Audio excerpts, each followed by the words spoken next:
Hey church family, David Russo here, and I get to share with you all out of our daily scripture reading from Exodus 37. In this chapter, we see that Moses is laying out for us basically the blueprints for the tabernacle in the Old Testament. He's talking about the construction of the ark, the altar of incense, and the way that the tabernacle is to be constructed. He's given the people their blueprints basically for this project. Now, the story of the tabernacle and its construction is actually one of my favorite personal stories from the Old Testament, because it's a place where heaven and earth meet. Just imagine this. You have a physical structure where God lives. You have a place in your community that you could go to and say the presence of God lives inside of that building. It's a powerful image.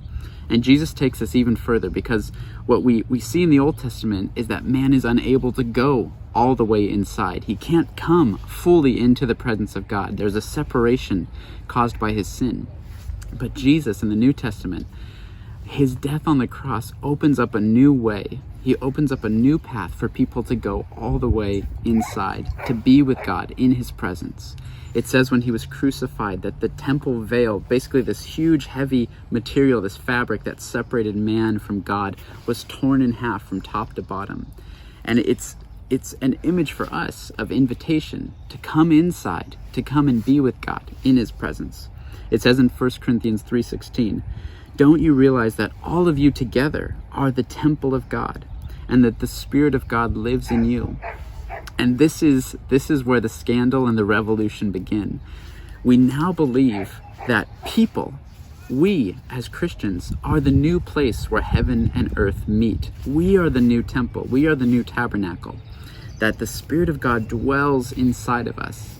And my question for you, my question for me today is, have I been inside yet? I mean, I know we've all been inside because we need to for the quarantine. We're all in our homes, we're all in isolation, we're all social distancing. But have we actually come inside? I feel there's so many days when I don't actually live inside my own temple. I don't live inside the tabernacle. I don't go to meet with Jesus. And I'm only robbing myself. The other day I was working with Kim. We had been on our computers all day. We were both in meeting after meeting, doing emails and just different communication. And at the end of the day, I was taking out the trash and I realized I had never been inside with her that entire day. There was not a moment where I felt like I was really present with her that entire day. And so I came back inside the house after taking out the trash. We decided to put on some Frank Sinatra. We made dinner together. We had a great conversation. And for the first time that day, I was there. I was present. I was inside again.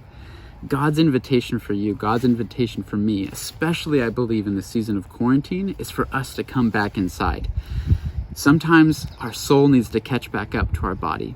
Sometimes our body, our thinking, our mind, our emotions, it's running way far ahead of our soul, and we're not present with God.